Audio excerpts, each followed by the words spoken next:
Okay, meron na akong ginawa dito mga bossing. Ito yung power supply niya. Nilagyan ko na siya ng wire.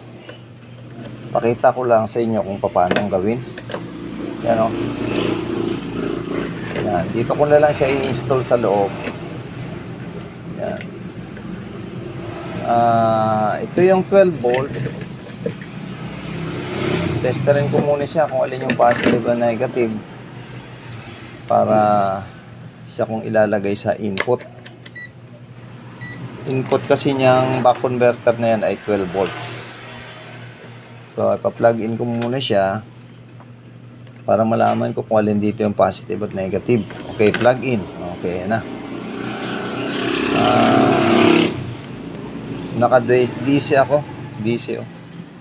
Tingnan natin kung alin yung 5 volts ang positive at negative. Ayun. Tama yung aking hinawakan, no? So, ito ang positive. Okay, tandaan ko. Ito ang positive. Okay, meron naman siyang label. Tingnan niyo kung paano yung mag-install nito. Meron naman siyang label. Ayan, oh. Napapansin nyo. I-adjust pa to eh. Ito yung in niya, oh. Iihinang ko. In. Positive volts.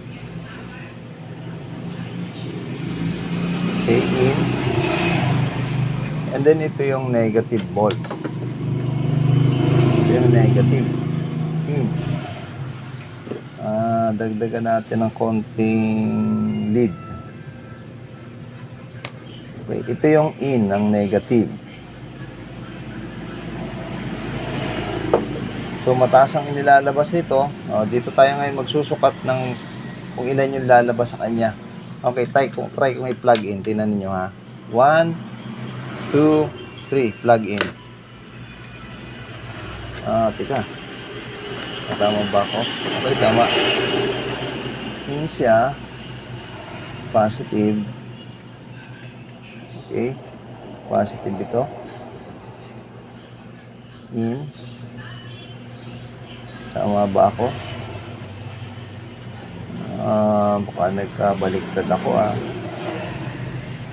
Ano natin?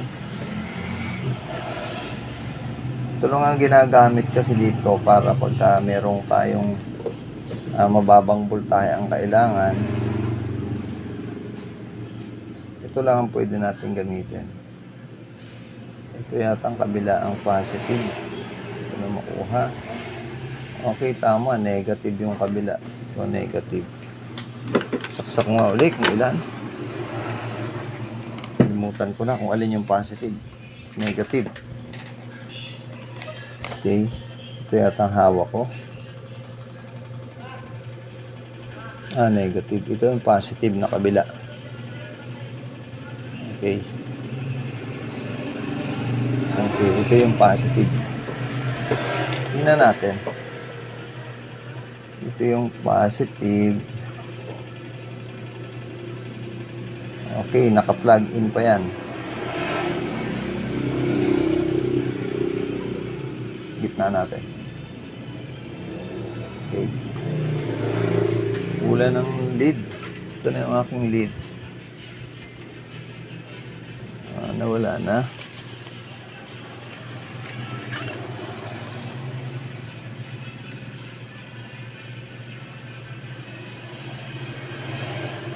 In. Positive. Dapat ito ay iilaw. Okay, naka-plug in siya. Negative. In. Titingnan natin kung bakit ayaw.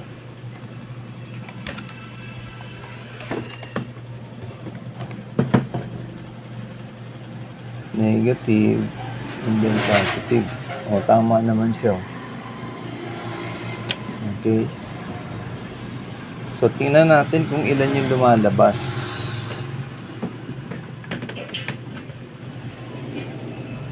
Ito yung out na negative.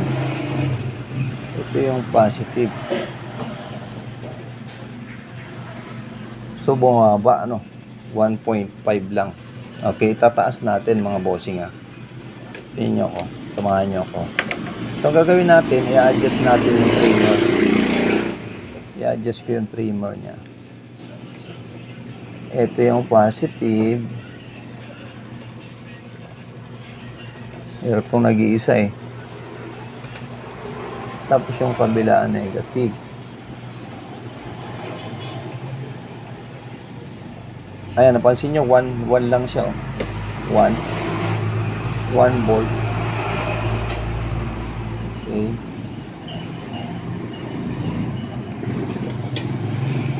So, ang gagawin natin dito ay i-adjust. 1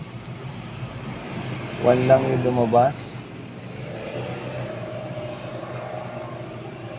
So, ang gagawin natin ay i-adjust natin. Hirap kong nag-iisa Negative. Hindi ko yata natutusok Positive. Negative. Yun. Tumalab na. Okay, 1 volts. Tingnan ninyo tataas yung voltahe niya habang pinipihit ko siya. Tataas yan, tumataas na siya 1, gagawin ko siyang 5 volts kasi yun ang kailangan ko. 2.930. Okay. Gawin ko siyang 5 volts para okay. 4.6, 4.8, 4.9. Yan. Okay, pwede na yan. 5.0. Yan umilaw na pati siya. Pansin nyo, ayan 5 na siya, 5.0 na siya. So, pwede na to. Kakabit ko naman siya dito sa power module. Ano natin? Unplug ko muna kasi nakailaw siya unplug ko na. Yun, namatay. Ngayon, nilagyan ko na rin ito ng ng power, ng supply. So, dito ko na lang siya ilalagay ang positive niya. Pansinin niyo yung yung saksakan niya. Diyan ako kukuha ng 5. Yung gawing right, positive yan. Tapos dito lang ako kumuha ng negative. Yan. Kita nyo? Okay, positive ito. Tingnan natin. Positive ito. So, dito ko siya ilalagay sa positive in. Positive in.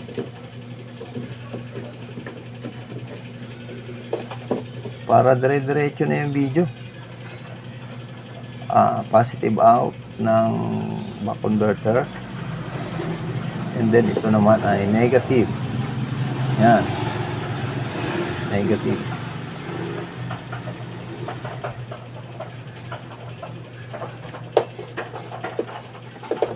Okay. Tapos ito naman, plug in ko siya dito. Bago ko siya ilagay sa board, testingin muna natin sa chassis. Testingin muna natin kung meron na siya, no? Okay, tingnan natin kung meron na.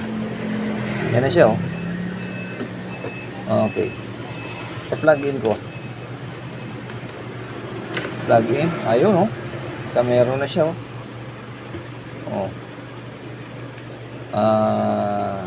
diba? Yan. Line in. Pindutin mo ng isa. Yan, may Bluetooth na siya, Tapos ito ang phantom. Yun, umilaw na, Kita nyo? Umilaw na, Okay, meron na siya. Line in. So, ang gawin ko, i-assemble ko muna siya. Okay.